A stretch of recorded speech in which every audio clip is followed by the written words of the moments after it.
Good morning, everybody. Welcome to another Mancoll Minute. Hope it's been a great week for you. Things have been busy here as usual.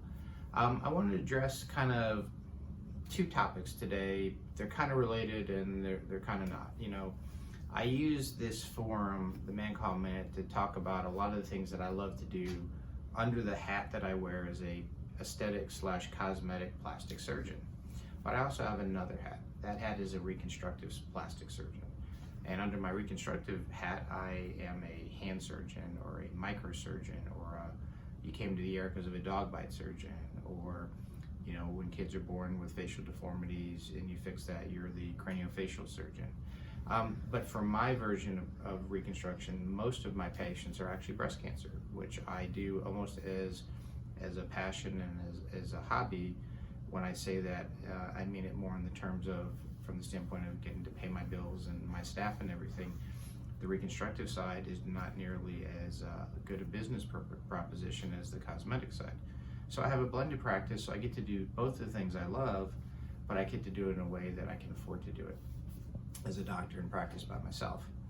So every now and then patients get a little bit, I think, disappointed when they see pictures on my website or my real self or my Facebook or Instagram or so on that's really highlighting the cosmetic side of my practice, because again, from a business perspective, that's the part that does it. But it doesn't mean for me personally as a plastic surgeon that my reconstructive side is any less important, because ultimately when patients come into my office, when they sit down in the room with me, and when I go into the operating with them, that patient at that moment is the most important person in my practice.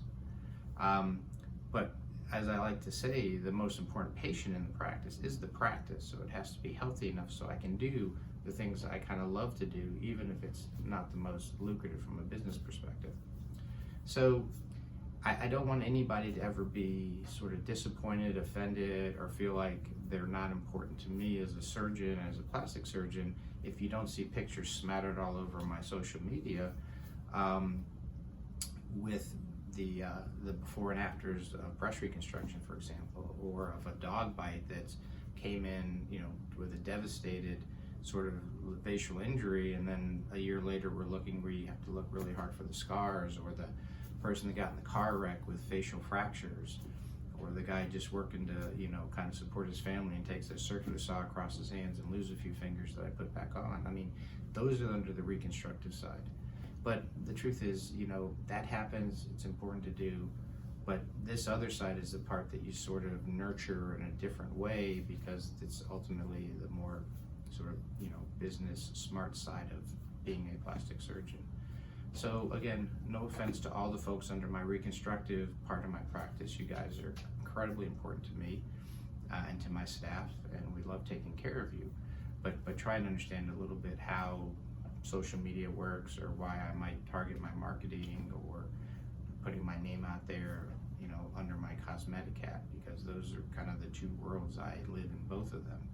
So hopefully it gives you a little bit of insight of the life of a plastic surgeon, at the very least the life of this plastic surgeon, to understand kind of what we do here and why Marianne's helping me with all this. With that said, have a great weekend. Hopefully it'll be dry and sunny and warm and you can have some fun. Talk to you next week.